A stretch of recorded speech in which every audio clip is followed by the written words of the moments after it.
Hello everyone, welcome to home science classes. Home science classes में आपका स्वागत है। कैसे हैं आप? आशा करती हूँ अच्छे होंगे, खुश होंगे, मस्त होंगे और पढ़ाई कर रहे होंगे। तो आपको पता है कि हम डिस्कस कर रहे हैं बाल विकास। बाल विकास में कल की क्लास में हमने क्या देखा था? तो कल की क्लास में हमने देखा था गर्भस्थ शिशु का विकास। गर्भस्थ शिशु के विकास में हमने देखा था गर्भाधान क्या होता है, गर्भकालीन विकास की विशेषताएं क्या होती हैं, जिसमें हमने ये देखा था कि जो गर्भकालीन अवस्था होती है उसमें जो विकास होता है वो और अवस्थाओं की अपेक्षा सबसे अधिक होता है। साथ ही साथ हमने ये भी देखा था कि जो इस अवस्था में जो विकास होता है वो मुख्य रूप से शारीरिक ही होता है। ठीक। फिर हमने गर्भकालीन विकास की अवस्थाएं देखी थी, जिसमें हमने 3 अवस्थाओं की बात की थी। कौन-कौन सी? तो डिंब अवस्था, जिसे हमने बीजावस्था कहा था, दूसरा था भ्रूणावस्था और तीसरा था गर्भस्थ शिशु की अवस्था। डिंबावस्था और भ्रूणावस्था हमने पहले भी पढ़ रखा था। कल हमने गर्भस्थ शिशु की जो अवस्था है, जो तीसरे माह से प्रारंभ हो रहा था और जन्म तक चल रहा था, इसी के बारे में हमने डिटेल में चर्चा की थी। हमने हर माह में जो परिवर्तन हो रहा था बच्चे के शारीरिक विकास में, हमने उस पर चर्चा किया था। जैसे जो बच्चा है उसकी लंबाई कितनी हो रही है और उसका भार कितना हो रहा है। तो हमने तीसरे माह में देखा, चौथे माह में देखा, 5वें माह में देखा, छठे माह में देखा और 7वें, 8वें, 9वें इन सभी माह में देखा कि जो गर्भस्थ शिशु है उसके शरीर में क्या-क्या परिवर्तन आ रहा है। साथ ही साथ हमने ये भी देखा था कि जो गर्भकालीन विकास है इसको प्रभावित करने वाले कारक कौन-कौन से हैं। तो उसमें आ रहा था माँ का आहार आ रहा था, माँ का स्वास्थ्य आ रहा था, मादक द्रव्य और तंबाकू का जो माता-पिता सेवन करते हैं उनका भी प्रभाव हमने देखा था। माँ की जो संवेगात्मक अनुभूतियाँ थी उस पर चर्चा किया था, माता-पिता की उम्र पर भी चर्चा किया था। तो ये हमारी कल की क्लास थी। कल की क्लास को हमने एक बार रिकॉल करने की कोशिश की है। उम्मीद है कि अगर आपने कल की क्लास ली होगी तो आपको अच्छे से समझ में आ गया होगा और आपको आज चीज़ें रिकॉल हो गई होंगी, ठीक? लेकिन अब इसके आगे हमें क्या पढ़ना है? अब इसके आगे हमें ये पढ़ना है कि ये नवजात शिशु क्या होता है। नवजात यानी कि द नियोनेट। आज हमें नियोनेट के बारे में पढ़ना है। तो सबसे पहले हम ये समझते हैं कि जो नवजात शब्द है ये 2 शब्दों से मिलकर बना है। कौन-कौन से? नव प्लस जात, जिसमें नौ का अर्थ होता है नया और जात से तात्पर्य होता है जन्म लेने वाला। अर्थात नवजात से अभिप्राय उस जीव से है जिसने अभी हाल ही में जन्म लिया है। यानी कि गर्भाधान के पश्चात लगभग 9 माह तक माँ के शरीर में रहने के पश्चात मानव शिशु माँ की कोख से बाहर आता है। शिशु जन्म के बाद की जो प्रथम अवस्था होती है वही प्रथम अवस्था कहलाती है नवजात अवस्था, या फिर शिशु जो इसमें जो शिशु आता है उसे हम नवजात शिशु के नाम से जानते हैं। तो ये समझ में आया कि ये नवजात क्या है, इसका अर्थ क्या है और हम किसे नवजात शिशु कहते हैं। सिंपल सा शब्दों में आप समझें तो जो नए बच्चे ने जन्म लिया है उसकी जो अवस्था है वो नवजात अवस्था कहलाती है और वो जो शिशु है वो नवजात शिशु कहलाता है। ठीक। इतनी बात आपको समझ में आ गई होगी। ये अवस्था शिशु जन्म से प्रारंभ होती है और 2 सप्ताह तक चलती है। यह अवस्था समायोजन की अवस्था कहलाती है। समायोजन की अवस्था क्यों कहलाती है? आपने पहले भी इसको समझ रखा है, पढ़ रखा है, हमने नोट डाउन भी किया था कि जो बच्चा होता है, उसके जो माँ के गर्भ का वातावरण होता है और जो ये बाह्य वातावरण होता है, दोनों में बहुत डिफ़रेंस पाया जाता है। तो जो बच्चा होता है, जब वो जन्म लेता है, तो उसे बाह्य वातावरण के साथ सामंजस्य बैठाना पड़ता है। अब वो जब जन्म लेगा तो क्या सामंजस्य बैठाता है? सबसे पहले कि वो अपने तापमान के साथ समायोजन करता है, श्वसन क्रिया के साथ समायोजन करता है, निगलने यानी कि जो पाचन क्रिया है उसके साथ वो समायोजन करता है।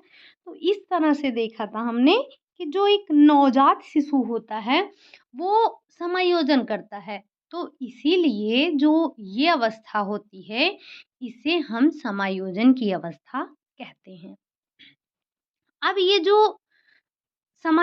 जो नवजात अवस्था है, इसको हमने 2 भागों में बाँटा था। एक बार हम सिर्फ़ यहाँ पर रिकॉल कर रहे हैं, बाकी इन दोनों अवस्थाओं के बारे में हमने पहले पढ़ रखा है।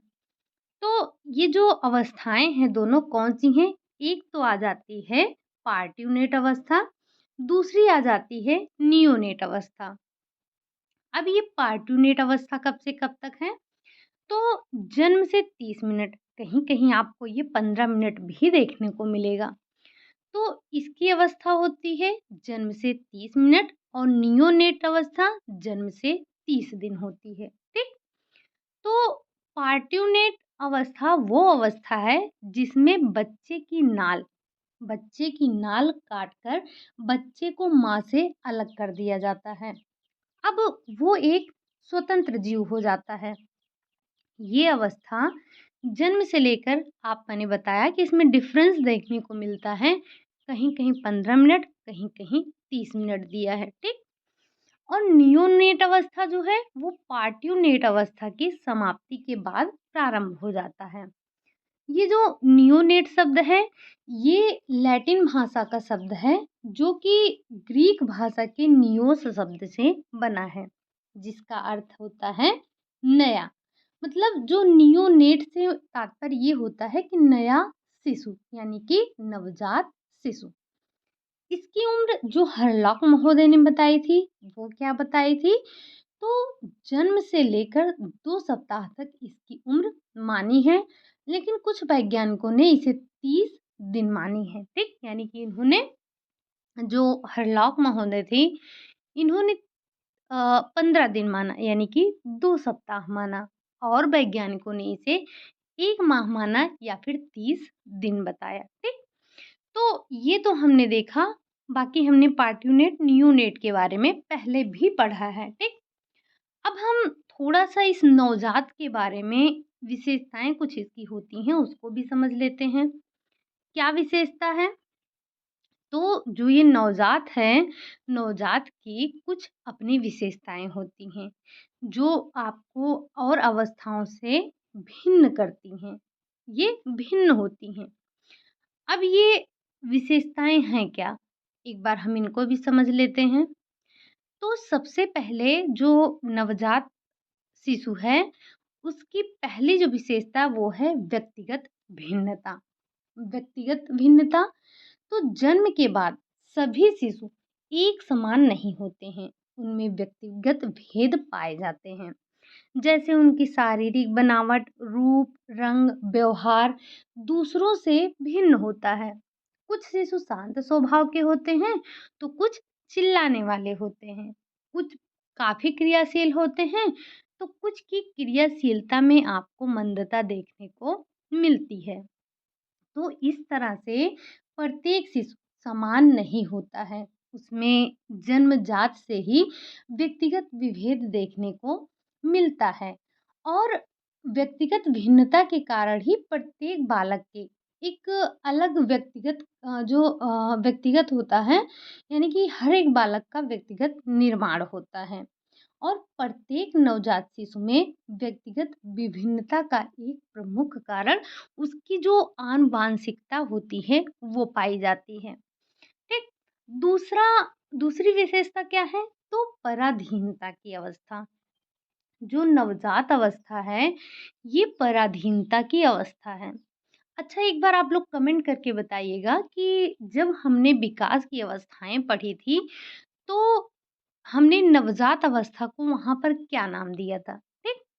तो जो ये अवस्था है, ये पराधीनता की अवस्था है। जो मानव शिशु होता है, वो जन्म के कुछ ही दिन तक बिल्कुल असहाय होता है। मतलब वो अपनी एक हर एक आवश्यकता के लिए अन्य लोगों पर निर्भर होता है। यानी कि जैसे माता-पिता हो गए, परिवार में रह रहा है तो परिवार के सदस्य हो गए, तो वो पूरी तरह से दूसरों पर ही निर्भर होता है। अगला है समायोजन की अवस्था। तो आपको पता है कि जो नवजात अवस्था है, ये समायोजन की अवस्था है, क्योंकि जन्म के बाद नवजात शिशु को बाह्य वातावरण के साथ समायोजन स्थापित करना पड़ता है। जन्म के बाद प्रत्येक शिशु को एक भिन्न वातावरण मिलता है। जो शिशु जन्म के बाद वातावरण के साथ उचित समायोजन नहीं कर पाते हैं, वे अधिक दिनों तक जीवित नहीं रह पाते हैं, और अगर वो जीवित रहते हैं तो काफ़ी वो मतलब कमज़ोर से होंगे, दुर्बल से होंगे।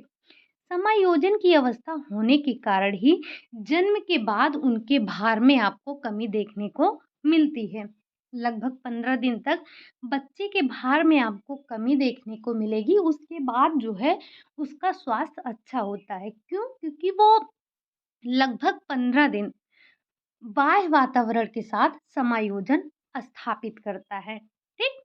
अगला है अपरिपक्वता। तो जो नवजात शिशु है, मानव शिशु प्रकृति की एक ऐसी रचना है जो जन्म के बाद शीघ्रता से परिपक्व नहीं हो पाता है। जैसे जानवर के बच्चे ले लें, चाहे गाय का बच्चा हो, चाहे बकरी का बच्चा हो, जानवर के जो भी बच्चे होते हैं, ये जन्म लेने के कुछ ही समय बाद अपने पैरों पर खड़े हो जाते हैं। लेकिन जो मानव शिशु होता है, उसमें ऐसा नहीं होता है। तो वो जन्म के 1 वर्ष बाद, या कोई-कोई आपने देखा होगा 13 माह लग जाते हैं। कोई-कोई बच्चे ऐसे होते हैं जो 1 वर्ष के अंदर ही खड़ा होना सीख लेते हैं। तो जन्म के बाद मानव शिशु जो होता है वो अपरिपक्व होता है। धीरे-धीरे आयु वृद्धि के साथ-साथ परिपक्व होता जाता है, और नवजात शिशु में परिपक्वता आने लगती है। तो जो नवजात शिशु होता है, उसकी एक विशेषता ये थी कि वो अपरिपक्व होता है। दूसरा, मूल प्रक्रियात्मक व्यवहार, यानी कि जो उसके व्यवहार होते हैं वो मूल प्रवृत्ति पर आधारित होते हैं। तो नवजात शिशु के व्यवहार मूल प्रवृत्तियों के द्वारा ही प्रेरित होते हैं। जब वो भूख लगता है, या मतलब जब वो भूखा होता है, या अगर वो गीला हो गया, उसे कोई भी पीड़ा हुई, उसे प्यास लगी, उसे डर लगा, तो वो क्या करता है? सिर्फ़ उसको रोना ही आता है। इसी तरह से अगर जब माँ अपना स्तन उसके मुँह से लगाती है, तो वो चूसने की क्रिया करने लगता है। कहने का मतलब ये है कि उसका हर कार्य अपने उसके मूल प्रवृत्ति पर ही आधारित होता है। अगली विशेषता है इसकी कि ये उत्तरोत्तर वृद्धि और विकास की अवस्था है। जन्म के समय सामान्य नवजात शिशु की लंबाई लगभग 18 से 20 इंच होती है, और भार कितना होता है? तो लगभग 6 से 7 पाउंड होता है। ये आपने कई बार पढ़ रखा है, ठीक? लेकिन धीरे-धीरे जब उनको अच्छा पालन-पोषण, उचित देखभाल मिलती है, तो वो निरंतर ही वृद्धि और विकास करते रहते हैं। नवजात शिशु के जो हाथ-पैर हैं, वो हाथ-पैर शरीर की तुलना में अपेक्षाकृत छोटे होते हैं। पलकें उनकी सूजी-सी दिखाई देती हैं। वो हमेशा सोते ही रहते हैं। केवल भूख लगने पर रोते हैं, या फिर उनको कहीं पीड़ा हो रही हो, या उन्होंने बिस्तर गीला कर लिया हो, तभी वो अपनी आँखें खोलते हैं और वो रोते हैं। उनके मुँह से आवाज़ तो होती है, लेकिन आँखों से आँसू नहीं निकलते हैं। आपने देखा होगा, जो नवजात बच्चा होता है वो बहुत चिल्लाता है, मतलब कोई-कोई बच्चे तो ऐसे होते हैं कि रात में बहुत चिल्लाते हैं। तो लेकिन आप देखेंगे कि उनके आँखों से आँसू नहीं निकलते हैं। तो कभी-कभी आपने ऐसा भी सुना होगा कि ये नाटक कर रहा है या नाटक कर रही है। देखो आँसू तो निकल ही नहीं रहे हैं और चिल्ला रहा है इतना, इसका मतलब इसको भूख नहीं लगी है। नहीं, ऐसा नहीं होता है। क्योंकि आँखों से आँसू इसलिए नहीं निकलते हैं क्योंकि उनके जो अश्रु ग्रंथियाँ होती हैं, वो विकसित नहीं हुई रहती हैं। तो इसीलिए जन्म के बाद देख-रेख की विशेष आवश्यकता होती है, ठीक? तो ये नवजात की विशेषताएँ होती हैं, जिस पर हमने चर्चा कर ली। अब हम थोड़ी-सी बात करेंगे कि नवजात शिशु का वर्गीकरण। हम नवजात शिशु का वर्गीकरण करेंगे। तो एक होता है जो सामान्य शिशु, एक शिशु कैसा होता है? सामान्य शिशु होता है। अब उसकी विशेषता क्या होती है? तो जो शिशु गर्भाधान के लगभग 40 सप्ताह बाद या 280 दिन बाद या लगभग 10 चंद्रमास बाद जन्म लेते हैं, वे शिशु जो होते हैं वे सामान्य शिशु कहलाते हैं। ये गर्भावस्था की अवधि दी गई यानी कि जो गर्भाधान का समय है वो बताया जा रहा है। कभी-कभी यहाँ से भी आपसे क्वेश्चन पूछा जाता है, तो इसे नोट डाउन ज़रूर कर लीजिएगा। शायद से कल की क्लास में भी हमने इसके बारे में चर्चा किया था, ठीक? तो ये सामान्य शिशु कौन से कहलाते हैं, ये आपने देख लिया। और प्रथम प्रसव के समय इस निर्धारित समय में 8 से 10 दिन का अंतर मिलता है। यानी कि अगर प्रथम प्रसव होता है, कोई महिला प्रथम बार गर्भधारण करती है, तो ये समय बढ़ भी जाता है और कभी-कभी ऐसा होता है कि घट भी जाता है। तो इस समय के बीच में लगभग 10 दिन का अंतराल देखने को मिलता है, जो कि एक स्वाभाविक सी बात है। ठीक? तो सामान्य शिशुओं का वजन कितना होता है? औसतन 3 किलोग्राम या 6 से 8 पाउंड होता है। इससे अधिक भी हो सकता है, लेकिन कम नहीं होना चाहिए तथा लंबाई कितनी होनी चाहिए? 18 से 20 इंच होनी चाहिए। ये हमने क्यों कहा कम नहीं होनी चाहिए? अगर कम है, इसकी जितना हमने भार की बात की, अगर इससे कम है भार और लंबाई इससे कम है, तो हम उसे परिपक्व नहीं बल्कि यानी कि सामान्य शिशु नहीं, बल्कि उसे हम अपरिपक्व शिशु कहेंगे। अब ज़रा-सी बात हम कर लेते हैं अपरिपक्व शिशु पर, वो क्या है? तो अपरिपक्व शिशु में यहाँ से देखते हैं तो जो शिशु गर्भाधान के पश्चात 40 सप्ताह या 280 दिन का समय पूरा नहीं करते हैं और लगभग 7 महीने या फिर 28 सप्ताह बाद जन्म ले लेते हैं, उन्हीं को हम अपरिपक्व शिशु कहते हैं। अब इन शिशुओं की शारीरिक रचना पूर्ण होती है, लेकिन भार और लंबाई सामान्य शिशु से कम देखने को मिलती है। ये शारीरिक रूप से कमज़ोर होते हैं। इन्हें अत्यधिक देखभाल की आवश्यकता होती है। किसकी अपेक्षा? जो सामान्य शिशु ने जन्म लिया है, उसकी अपेक्षा। ठीक? तो सामान्य शिशु की अपेक्षा जो अपरिपक्व शिशु होते हैं, हमें उनके देखभाल की आवश्यकता ज़्यादा पड़ती है। ठीक? तो ये आपने क्या देखा? अभी तक आपने सिर्फ़ 2-3 बातें समझी। क्या? कि नवजात शिशु क्या है? नवजात शिशु को समझा, नवजात शिशु की विशेषताएँ देखी, साथ ही साथ आपने देखा नवजात शिशु का वर्गीकरण। अब हम क्या देखेंगे?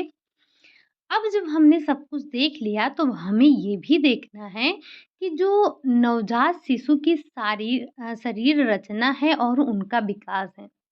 जन्म के समय कैसा होता है, कितना होता है, कौन-कौन सी उनमें कौन-कौन से तंत्रों का या कौन-कौन से शारीरिक रचना का विकास हुआ रहता है, कितना, ठीक? तो ये आपकी हेडिंग थी, मैं इसे हाइलाइट करना भूल गई। ये, ये आपकी हेडिंग है, क्या? कि नवजात शिशुओं की शरीर रचना व उनका विकास। अब सबसे पहले हम इसमें देखेंगे भार और लंबाई की बात करेंगे, ठीक? तो जो एक पूर्ण विकसित सामान्य नवजात शिशु है, उसका वजन 6 से 8 पाउंड तक होता है। ठीक, कितना होता है? तो 6 से 8 पाउंड तक होता है। कुछ बच्चे 9 से 10 पाउंड भी होते हैं। यदि नवजात शिशु का वजन 5 से 6 पाउंड से कम हो, तो उसे स्वास्थ्य की ओर हमें ज़्यादा ध्यान देना पड़ता है। ठीक? स्वस्थ सामान्य शिशु की लंबाई 18 से 20 इंच होती है। नवजात शिशुओं की लंबाई तथा भार कई बातों से प्रभावित होती है। जैसे जैसे माता-पिता की लंबाई, भार, माता का पोषण, माँ का स्वास्थ्य। अगर आपको याद हो तो कल हमने देखा था गर्भस्थ शिशु के विकास को प्रभावित करने वाले तत्व। वहाँ पर हमने इन चीज़ों का ज़िक्र किया था। आप जो पीछे पढ़े हैं, उनको जो आज की क्लास है, आज की क्लास नहीं हमेशा, आप अपने पीछे वाली क्लास से रिलेट करते हुए चलिए, तो चीज़ें आपको ज़्यादा याद हो जाएँगी और आसान भी हो जाएँगी आपके लिए, ठीक? अगर देखा जाए तो हमने इन सारी चीज़ों का कहीं न कहीं ज़िक्र ज़रूर किया है। बस देखना ये है कि आपको चीज़ें कितनी याद रहती हैं, ठीक? वैसे आज की क्लास में काफ़ी पॉइंट ऐसे हैं जो आपको नोट डाउन करने चाहिए। तो ये हमने बात कर ली किसकी? ये हमने बात कर ली कि जो एक नवजात शिशु है उसका भार कितना होना चाहिए और लंबाई कितनी होनी चाहिए। अगर भार और लंबाई में कमी रहती है तो वो अपरिपक्व शिशु कहलाते हैं और उन्हें अधिक देखभाल की आवश्यकता होती है, उन्हें अधिक पालन पोषण की आवश्यकता होती है। दूसरा है एक जो नवजात शिशु है उसके हाथ-पैर भी देख लेते हैं, कितना छोटू-छोटू सा होता है उसका हाथ-पैर ना। तो हाथ-पैर की बात करें अगर, नवजात शिशुओं के हाथ और पैर की लंबाई लगभग समान ही होती है, किंतु शरीर की लंबाई के अनुपात में पैर छोटे होते हैं तथा धड़, हाथ और पैरों की तुलना में अधिक होते हैं। किसके? तो नवजात शिशु के। ठीक? अगला है त्वचा। अगर हम त्वचा की बात करें, त्वचा में कुछ पॉइंट आपको ध्यान रखने चाहिए। जैसे जो नवजात शिशु की त्वचा पर सफ़ेद वसीय पदार्थ की एक परत चढ़ी रहती है, जो शिशु की रक्षा करती है। कैसे? जैसे बाह्याघातों से या किसी तरह से कोई चोट लगता है, तो जो ये तरल पदार्थ होता है, यही शिशु की रक्षा करता है। तो नवजात शिशु की त्वचा पर जो वसीय पदार्थ लगे होते हैं, उनका कार्य क्या होता है? एक तो उनका कार्य होता है कि वो शिशु की त्वचा की रक्षा करते हैं और दूसरा ये होता है कि प्रसव के समय योनि मार्ग से बाहर आने में सहायता प्रदान करते हैं। ठीक? नवजात शिशु की जो त्वचा होती है, वो कैसी होती है? तो जो नवजात शिशु है, नवजात शिशु की त्वचा पतली, कोमल और पूर्ण रूप से विकसित नहीं होती है। जन्म के बाद 8 से 10 दिन बाद तक इनकी त्वचा कोमल और लाल ही बनी रहती है। जब आप छोटे बच्चे को देखेंगे, बिल्कुल लाल-लाल सा दिखाई देता है। उसको छूने में भी डर लगता है कि इतनी कोमल त्वचा है, कहीं कुछ लग ना जाए। और शिशु की त्वचा की विशेष देखभाल हमें उस टाइम पर करनी होती है। उचित देखभाल से ही वो बच्चे का जो सही विकास है वो हो पाता है। कभी-कभी कुछ नवजात शिशु के जन्म के 4 से 6 दिन बाद शिशुओं की त्वचा और उनकी आँखों में पीलापन सा दिखाई देता है, जो 8 से 10 दिन बाद या फिर कहें 10 से 12 दिन बाद अपने आप ये सही हो जाता है। इससे हमें परेशान नहीं होना है। चिकित्सक से सलाह ज़रूर ले लेना चाहिए कि ऐसा जो है गर्भनाल में शिशुओं को कम ऑक्सीजन मिलता है, तो ऐसी समस्या उत्पन्न हो जाती है, ठीक? तो हमें इससे घबराना नहीं चाहिए, बल्कि चिकित्सक से सलाह ज़रूर ले लेनी चाहिए। अब अगली बात हम किस पर करेंगे? तो अगली बात होगी हमारी अस्थियों पर। अस्थियाँ क्या होती हैं? ये क्वेश्चन आपसे पूछा गया है क्या कि जो नवजात शिशु होता है उसकी अस्थियां किससे बनी होती हैं? तो जो नवजात शिशु है, सबसे पहले आपको ध्यान ये रखना है कि नवजात शिशु की अस्थियां अपरिपक्व, अविकसित व लचीली होती हैं, क्योंकि इनमें कैल्शियम नहीं होता है और ये कार्टिलेज की बनी होती हैं। तो यहाँ से आप 2 पॉइंट को नोट कीजिएगा क्या? पहला तो जो बच्चा होता है यानी कि जो नवजात है, उसके शरीर में यानी कि उसकी अस्थियों में कैल्शियम नहीं होता है। जो बच्चे की अस्थियाँ होती हैं, वो कार्टिलेज से बनी होती हैं।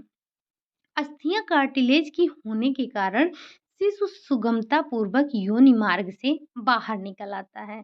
अगर उसकी अस्थियां कड़ी रहेंगी तो उसे जन्म लेने में तकलीफ होगी और माता को भी समस्या होगी। तो उसकी जो अस्थियां हैं वो कार्टिलेज की बनी होने के कारण मुलायम होती हैं, ठीक, लचीली होती हैं। अगला बात है मांसपेशियों की। तो मांसपेशियां क्या हैं? नवजात शिशु की मांसपेशियां अविकसित होती हैं और उनमें क्रियाशीलता का अभाव होता है। इसलिए प्रारंभ में शिशु अपने शरीर को हिला डुला नहीं पाता है। धीरे धीरे जब उसकी मालिश होती है, व्यायाम होता है, तब जाकर उनकी मांसपेशियों में परिपक्वता आती है। वो हिष्ट पुष्ट होते हैं और अपना कार्य प्रारंभ करते हैं। साथ ही बात करें तंत्रिका तंत्र के बारे में। तंत्रिका तंत्र, तो नवजात शिशुओं का सिर शरीर की तुलना में अधिक बड़ा होता है, लेकिन तंत्रिका तंत्र अधिक विकसित नहीं होता है। लेकिन इसके विपरीत मेरुरज्ज अधिक विकसित रहता है, जिससे शिशु प्रतिवर्ती क्रियाओं का प्रदर्शन करता है। अब प्रतिवर्ती क्रियाएं जैसे जैसे प्रकाश में आँखों को बंद कर लेना, स्तन चूसने और भूख लगने पर यानी कि भोजन को निगलने की क्रिया सहजता से संपन्न हो जाती है। ठीक? तो आपको यहाँ पर क्या ध्यान रखना है कि प्रतिवर्ती क्रिया कौन-कौन सी हैं? अगला है रक्त परिसंचरण तंत्र। तो जो नवजात है, नवजात के हृदय की मांसपेशियां कोमल व कमजोर होती हैं, लेकिन वयस्कों की तुलना में अधिक ऑक्सीजन की आवश्यकता इनको रहती है। जैसे एक अगर वयस्क की बात की जाए और एक नवजात शिशु की बात की जाए, तो जो नवजात शिशु है उसे ऑक्सीजन की अत्यधिक आवश्यकता होती है इनके वयस्कों की अपेक्षा। ठीक, नवजात शिशु की हृदय स्पंदन तथा नाड़ी की गति वयस्कों की तुलना में अधिक होती है, जो प्रति मिनट कितनी होती है? तो 120 से 140 तक होती है। लेकिन जब शिशु रोते हैं, चिल्लाते हैं, तो रोने और चिल्लाने के समय उनका ये जो गति होती है वो बढ़कर 160 से 200 प्रति मिनट तक हो जाती है। ठीक, समानता कितनी है? तो 120 से 140। लेकिन जब ये रोते हैं तो उस अवस्था में क्रंदन करने की अवस्था में ये बढ़कर 160 से 200 प्रति मिनट हो जाती हैं। ठीक, ये हमने बात की रक्त परिसंचरण तंत्र की। अब हम बात कर लेते हैं श्वसन तंत्र की। श्वसन तंत्र क्या है? मतलब कितना विकसित होता है? तो नवजात शिशु के फेफड़े छोटे और कम विकसित होते हैं, किंतु जो इनकी श्वसन दर होती है वो वयस्कों की तुलना में अधिक होती है। अब आप एक बार मुझे कमेंट करके बताइएगा कि जो वयस्क होते हैं उनकी एक वयस्क की श्वसन दर कितना होती है, प्रति मिनट कितना होती है। आगे है इसी में, ये तो हमने श्वसन दर की बात की। तो ये श्वसन दर क्या होता है? अधिक होता है। अगला है पाचन तंत्र। पाचन तंत्र क्या है? तो नवजात शिशुओं की पाचन तंत्र की रचना पूर्ण होती है, किंतु पाचन तंत्र परिपक्व नहीं होते हैं और लार ग्रंथियों से लार रस बहुत कम मात्रा में स्रावित होता है। तो कार्बोज के पाचन में ये असमर्थ होते हैं। जब लार नहीं निकल रहा है तो कार्बोज का पाचन ठीक प्रकार से नहीं हो पाता है, इसीलिए इनका आहार तरल ही हमें रखना चाहिए, क्योंकि वही जब इनका पाचन तंत्र नहीं मजबूत है, तो वो कैसे पचाएँगे अपने खाद्य पदार्थ को? इसीलिए हमें इन्हें कैसा भोजन देना चाहिए? तो बिल्कुल तरल भोजन देना चाहिए, ठीक? अगला है शरीर तापमान। शरीर तापमान तो नवजात शिशुओं के शरीर का जो वयस्कों के समान स्थित नहीं होता है, ये परिवर्तित होता रहता है। तो जो शिशु होता है उसका आपने देखा होगा, कभी जो है सुबह के टाइम पे टेम्परेचर घटा रहता है, शाम के टाइम पर टेम्परेचर उसका बढ़ जाता है। तो जैसे हमारा जो शरीर है, हमारे शरीर का जो तापमान है वो स्थिर है, लेकिन एक जो नवजात शिशु होता है उस दिन भर में उसके तापमान में आपको अंतर देखने को मिलेगा। तो इसीलिए शिशुओं का प्रत्येक मौसम में अधिक सुरक्षा की आवश्यकता होती है।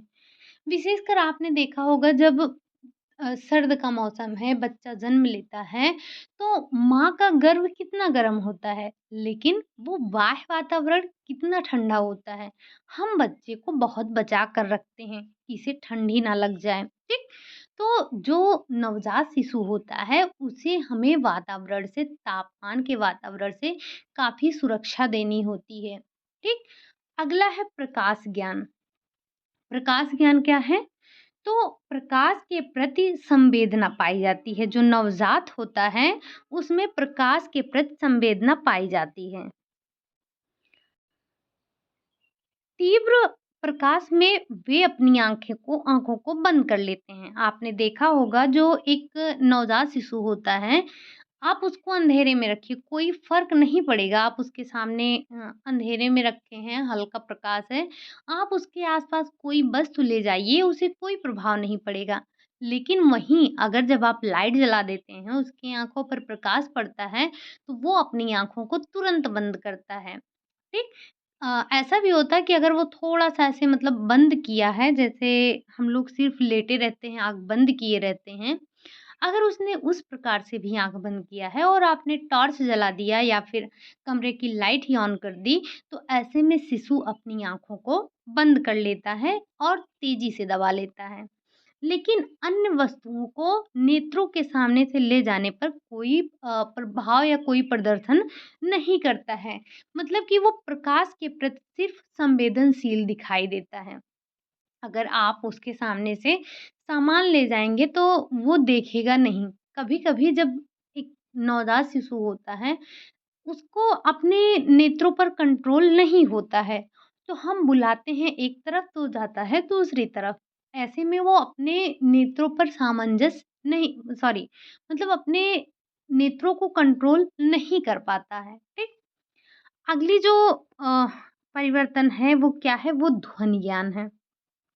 अब ध्वनि ज्ञान यानी कि नवजात शिशु सभी प्रकार की ध्वनियों के प्रति संवेदनशील नहीं होता है, किंतु तीव्र ध्वनियाँ उन्हें प्रभावित करती हैं। मतलब अगर आप नॉर्मल बातचीत करेंगे, उसे कोई प्रभाव नहीं पड़ेगा। लेकिन वहीं अगर उसके बगल में आपने कोई बर्तन गिरा दिया, तो क्या करेगा? चौंक कर अपने दोनों हाथों को और दोनों पैरों को उठा लेगा। ठीक? तो ध्वनि के बारे में आपने देखा कि वो किस तरह से तेज ध्वनि के प्रति अपनी प्रतिक्रिया देता है। सॉरी, यहाँ पर एक जानवर बोल रहा है तो थोड़ा-सा इग्नोर कीजिएगा उसको आप लोग। अब जो अगली उसकी विकसित होती हैं, शारीरिक विकास होता है, वो क्या है? स्वाद ज्ञान, यानी कि नवजात शिशुओं की स्वाद संवेदना पर्याप्त मात्रा में विकसित होती है। प्रारंभ में वो मीठी वस्तुओं को लेना अधिक पसंद करता है, जबकि जो खट्टी, नमकीन, तीखा है या फिर कड़वा है, इन सब के प्रति वो अरुचि देता है।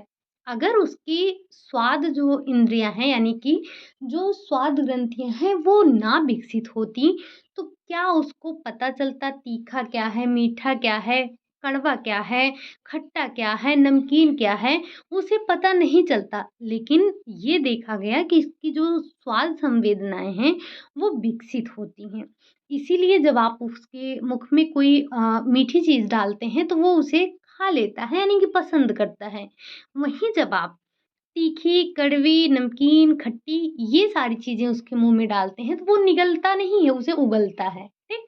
उगलने का मतलब ये हुआ कि उसको पसंद नहीं है, ठीक?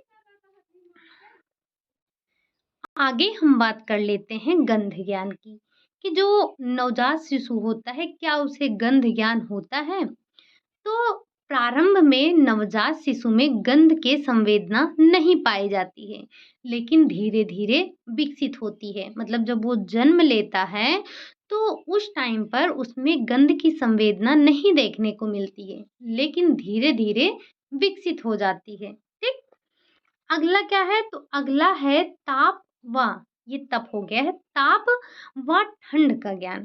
तो जो नवजात शिशु होता है, नवजात शिशु में ताप और ठंड के प्रति पर्याप्त संवेदना पाई जाती है। आप नवजात बच्चे के पास कोई ठंडी वस्तु अगर उसको टच कराएँगे तो उसे पता चलेगा। अगर कोई गर्म वस्तु भी उसे टच कराएँगे तो भी उसे पता चलेगा। ठीक? अगला है प्रतिवर्त क्रियाएँ। प्रतिवर्त क्रियाएँ क्या हैं? तो नवजात शिशु के जन्म से ही प्रतिवर्त क्रियाएँ पाई जाती हैं। इसी कारण से वो जन्म के बाद ही चूसना और निगलना ये सहज क्रियाएँ करने लगता है। जो नवजात शिशु होता है, वो क्या करता है? वो जैसे ही पैदा होगा वो तुरंत मतलब जन्म लेते ही वो अंगूठे को चूसने लगता है। उसके मुँह में आप दूध वग़ैरह डालेंगे तो वो घूँट जाता है उसे, निगल जाता है उसे। कुछ भी पाएगा चूसने लगेगा। ज कभी-कभी आपने देखा होगा जो बच्चा आता है तो मतलब जैसे वो जन्म लेता है तो तुरंत वो चूसने की प्रक्रिया प्रारंभ कर देता है। उसे इतनी भूख लगी रहती है, वो चिल्लाना शुरू कर देता है, तुरंत जो है पीना शुरू कर देता है। चिल्लाने का मतलब ये नहीं होता है कि वो भूखा ही है, ठीक? लेकिन भूखे होते हैं कुछ बच्चे। अगला है मल त्याग क्रिया। मल त्याग क्रिया क्या है? तो जन्म के पश्चात प्रथम बार का मल गाढ़ा, चिपचिपा और गाढ़े हरे रंग का होता है। 2-3 दिन बाद मल कुछ मुलायम तथा भूरे रंग का होता है। 8 से 10 दिन बाद मल अपने स्वाभाविक पीले रंग में आ जाता है। प्रारंभ में शिशु संपूर्ण दिन में 5 से 8 बार तक मल त्याग करता है, लेकिन धीरे-धीरे जैसे-जैसे तंत्रिका तंत्र विकसित होता है, तो पाचन प्रणाली नियंत्रित हो जाती है, जिससे उसके जो मल त्याग की प्रक्रिया है, उसमें नियमितता आने लगती है या नियमित होने लगता है। ठीक? तो स्टार्टिंग में क्या होता है, उसमें नियमित नहीं होता है, वो 5 से 8 बार तक दिन भर में मल त्याग करता है। अब वहीं अगर हम बात कर लें किसकी? मूत्र त्याग की। मूत्र त्याग जो नवजात शिशु है, वो कितनी बार मूत्र त्याग करता है? तो जो एक जन्म के बाद प्रारंभ में जो बच्चा होता है यानी कि जो नवजात है, वो क्या करता है? यहाँ मूत्र त्याग का हम देख रहे हैं, तो जन्म के बाद प्रारंभ में मूत्र की मात्रा कम होती है। पहले हमने देखा क्या देखा? पहले हमने देखा कि जो मल त्याग की क्रिया है वो अत्यधिक हो रही है। लेकिन यहाँ हम बात कर रहे हैं मूत्र त्याग, तो ये जन्म के बाद जो है प्रारंभ में क्या होता है? तो प्रारंभ में ये कम होता है, लेकिन दिन-प्रतिदिन इसकी मात्रा में वृद्धि होता है और जन्म के बाद प्रथम सप्ताह में शिशु प्रतिदिन 8 से 10 बार मूत्र त्याग करता है, लेकिन धीरे-धीरे इसकी मात्रा में वृद्धि होकर 15 से 20 बार तक हो जाता है। आपने देखा होगा जो ठंडी का मौसम हो, कोई नवजात बच्चा है, तो वो बार-बार आप देखेंगे आप उसका बार-बार, बार-बार उसका कपड़ा ही चेंज करते रहेंगे, वो बार-बार मूत्र त्याग करता है। ठीक? तो ये हमने देखा कि किस तरह से उसके जो शारीरिक विकास होता है, उसका शारीरिक विकास जन्म के बाद हुआ रहता है। ठीक? शारीरिक रचना और शारीरिक विकास। थोड़ा-सा हम इसमें वैसे ही समझ लेते हैं कि जो समय से पूर्व पैदा हुए बच्चे होते हैं, हमें उनकी देखभाल कैसे करनी चाहिए। तो आपको पता है कि जो अपरिपक्व बच्चे होते हैं, उनकी देखभाल की अधिक आवश्यकता होती है। तापक्रम में नियंत्रण करना यानी कि समय से पूर्व जो बच्चे जन्म लेते हैं, उनके स्वास्थ्य 33 से 35 डिग्री सेल्सियस शारीरिक तापक्रम का ठीक रहता है। अगर इसकी देख-रेख हमें करना चाहिए कम या ज़्यादा हो, उसको किसी भी संक्रमण से उसकी हमें सुरक्षा करनी चाहिए। साथ ही साथ उसे कोई चोट वगैरह ना लगनी पाए, हमें उसे जो है मच्छरदानी में पूरी तरह से रखना चाहिए, घरेलू जानवरों से बचाना चाहिए और उसके बिस्तर पर देखना चाहिए कोई ऐसे बटन, पिन कपड़ों में ना लगे हों, बिस्तर पर कोई छोटी चीज़, नुकीली चीज़ ना रख दी गई हो। उसके वस्त्रों को मुलायम कपड़ों को पहनाना चाहिए। तो वैसे तो सभी बच्चों को इतनी देख-रेख की आवश्यकता होती है, लेकिन जो और अपरिपक्व जन्मे शिशु होते हैं, उनकी हमें कुछ ज़्यादा ही देखभाल की आवश्यकता होती है। और उन्हें अगर किसी प्रकार का कोई संक्रमण होता है, तो उन्हें हमें तुरंत चिकित्सक के पास ले जाना चाहिए। ऐसा मतलब जैसे अगर कोई अपरिपक्व शिशु है, वो उसको तेज़ बुखार है या फिर वो आपको ऐसा लग रहा है कि वो बिल्कुल निष्क्रिय हो गया है या उसका जो शरीर है वो नीला पड़ गया है या किसी कारण से जो बच्चा है वो भोजन नहीं ले रहा है या 18 दिन से अधिक समय तक वो पीलिया से ग्रसित हो, तो ऐसे में चिकित्सक को हमेशा उसे दिखाते रहना चाहिए।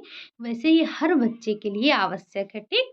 तो ये आपने आज क्या समझा कि नवजात शिशु क्या है, उसकी विशेषताएँ क्या हैं, वर्गीकरण हमने देखा और नवजात शिशु के शारीरिक विकास को भी हमने देखा कि शारीरिक रचना और शारीरिक विकास कैसे हुआ है, ठीक? तो ये आज हमने नवजात शिशु के बारे में पढ़ लिया। अब देखेंगे अगली क्लास में हमें क्या पढ़ना है। बाकी कल तो है संडे और आपको पता है कि हम संडे को करते हैं प्रैक्टिस। प्रैक्टिस किस चीज़ की होगी? तो वही जो हमने लास्ट वीक पढ़ा है यानी कि मंडे टू सैटरडे जो हमने पढ़ा है उसी को हम क्वेश्चन के माध्यम से डिस्कस करेंगे। तो एक बार आप लोग क्लास को ज़रूर देख कर आइएगा।